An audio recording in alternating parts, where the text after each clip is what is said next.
Assalamualaikum warahmatullahi wabarakatuh. Rekan-rekan mahasiswa sekalian, pada pertemuan kelima ini kita akan membahas mengenai kawasan konservasi sebagai bentuk dari strategi in situ. Kawasan konservasi atau biasa kita kenal dengan kawasan dilindungi merupakan wilayah darat dan juga laut yang dicanangkan dan diwujudkan untuk melindungi keanekaragaman hayati dan budaya terkait serta dikelola secara legal dan efektif.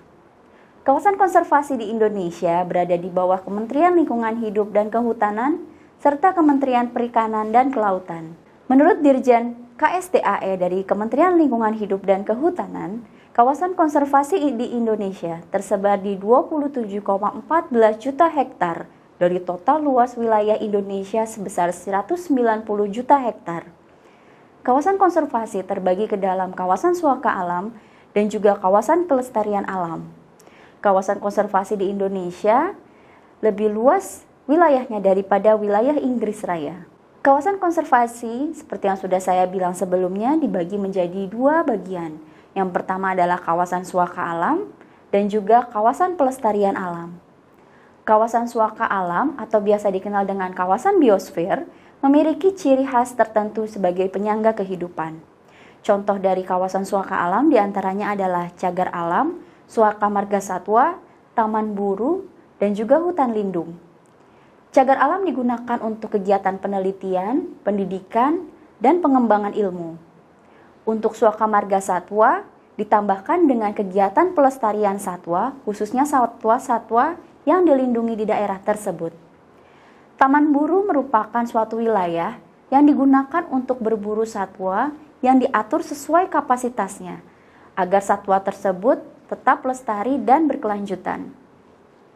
Hutan lindung merupakan hutan yang berfungsi melindungi kawasan hutan serta sumber daya alam yang ada di dalamnya. Kawasan pelestarian alam memiliki ciri khas tertentu sebagai penyangga kehidupan, tetapi dapat juga dimanfaatkan sumber daya hayati serta ekosistemnya secara berkelanjutan oleh masyarakat setempat.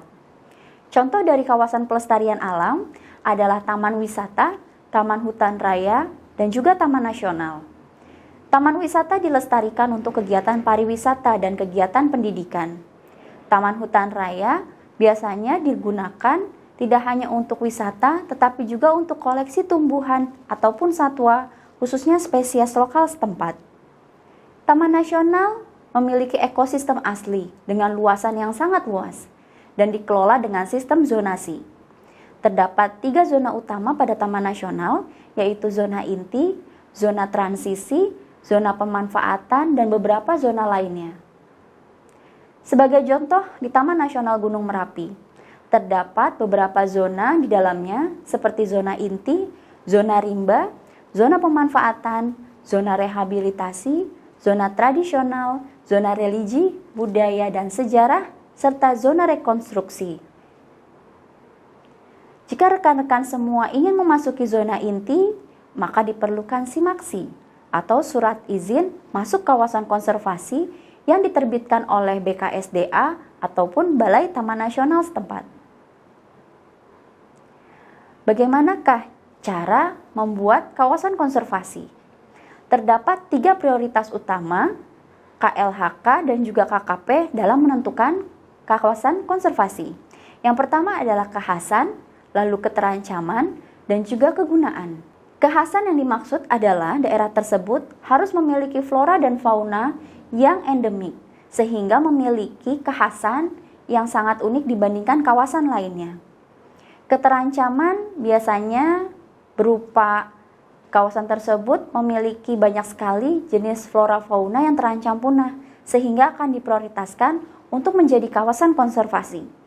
Yang terakhir adalah kegunaan, di mana kawasan konservasi harus memiliki peran penting sebagai habitat dan juga area yang digunakan sebagai promosi kegiatan konservasi. Sekian penjelasan mengenai kawasan konservasi. Terima kasih. Wassalamualaikum warahmatullahi wabarakatuh.